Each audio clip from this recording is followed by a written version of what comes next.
Ito naman ang mga paalala para sa ating kaligtasan. Una, maghandang lumikas.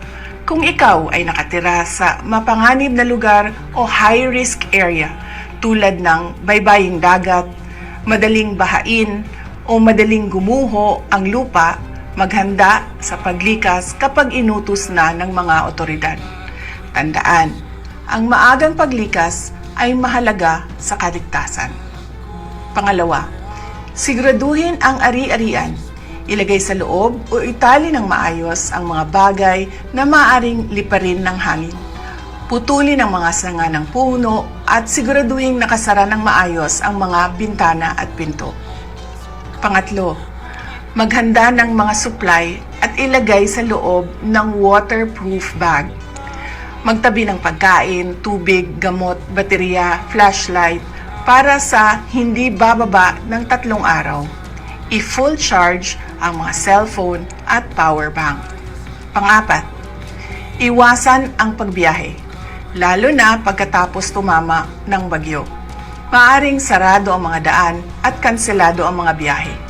Delikado ang pagguho ng lupa at pagkahulog ng mga puno.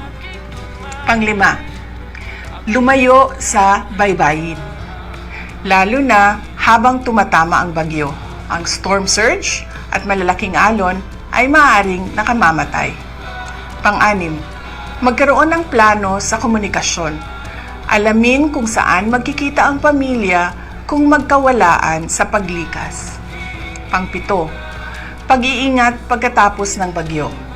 Mag-ingat sa mga natumbang linya ng kuryente, mahihinang istruktura ng gusali, kontaminadong tubig o madulas o maputik na daan matapos ang malakas na ulan o pagbaha.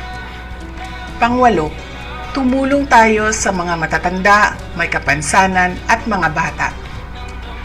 At pang-9, subaybayan ang mga opisyal na ulat. Maaring magbago ang sitwasyon. Tutukan ang mga buletin mula sa Pag-asa at mga lokal na otoridad. Maghanda tayo habang wala pa ang bagyo para mapanigurado ang kaligtasan ng bawat isa. Mas mabuti ng labis ang paghahanda kaysa walang kahandaan. Syukran. Yon mga boss, nagbigay na ng paalala ang ating VP Inday Sara Duterte para sa darating na bagyong Uwan. Yan mga boss, no? Dapat nating sundin ang kanyang 9 na paalala para tayo ay maging ligtas kasama ng ating mga pamilya mga boss, na wala nang masama pang mangyari sa atin.